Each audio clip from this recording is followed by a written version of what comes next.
जय सद्गुरू friends, Priyanka recipe healthy या चॅनलवर तुमचं मनापासून स्वागत। आज आपण या खरबुजापासून एक वेगळीच युनिक रेसिपी बनवणार आहोत। यासाठी आपल्याला अशा पद्धतीचे खरबूज घ्यायचा आहे आणि याचा थोड्या भागामध्ये कट लावून घ्यायचा आहे। तर तो कट कुठं लावायचा आहे तर चला पाहू। हा खरबूज आपण देठाकडील बाजूने कट लावून घ्यायचा आहे आणि अशा पद्धतीने लावून घ्यायचा आहे। ही देठाचा भाग पूर्ण अशा पद्धतीने काढून घ्यायचा आहे आपल्याला बाजूला आणि याच्यामधला गर पण काढून घ्यायचा आहे। तर अशा पद्धतीने आपण भाग हा काढून घेतलेला आहे आणि याचं असं टोपणासारखं काढून घ्यायचंय। तर यामधला गर आपल्याला काढून बाजूला ठेवायचा आहे आणि नंतर यामध्ये जे बी असतील ते पण आपल्याला यामधले बी बाजूला काढून घ्यायचे आहेत।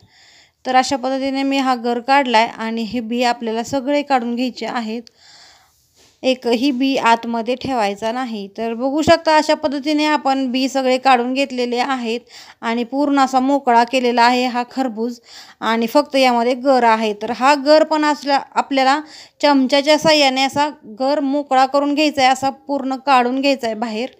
आणि बघू शकता तुम्ही अशा पद्धतीने मी हा गर काढून घेतलेला आहे आणि आतमध्ये पण असा भुसभुशीत मोकळा केलेला आहे आणि हा सगळा गर आपल्याला मिक्सरच्या भांड्यामध्ये काढून घ्यायचा आहे। बघू शकता अशा पद्धतीने हा गर काढून घ्यायचा आहे आपल्याला आणि यामध्ये आपल्याला मिक्सरला लावून पेस्ट करून घ्यायचा आहे हे गर जो आहे तो। आणि यामध्ये थोडीशी साखर टाकायची आहे, दूध टाकायचं आहे, वेलची पूड टाकून घ्यायची आहे यामध्ये।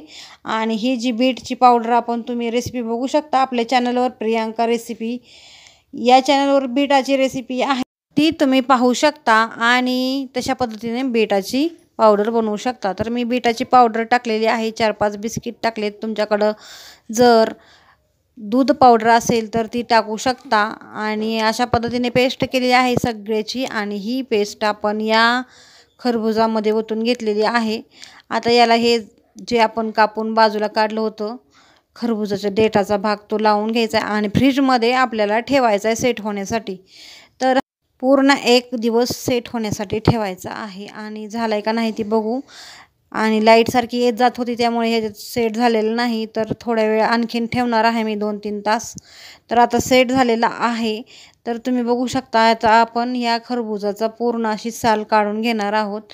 याचा पूर्ण असा वरचा भाग काढून घ्यायचा आहे, जो आपण खाताना जो टाकून देतो तेवढा भाग आपल्याला काढून घ्यायचा आहे आणि अशा पद्धतीने हा काढून घेतलेला आहे। तर याच्या स्लाइस करायच्यात आपल्याला अशा पद्धतीनं, किंवा तुम्ही ह्याचे 4 भाग पण करून घेऊ शकता। तर अशा पद्धतीने आपली युनिक अशी रेसिपी तयार झालेली आहे। ही आईस्क्रीम तयार झालेली आहे। आवडली असली तर लाईक करून सबस्क्राईब करायला विसरू नका आणि कमेंटमध्ये सांगायला तर नक्कीच विसरू नका।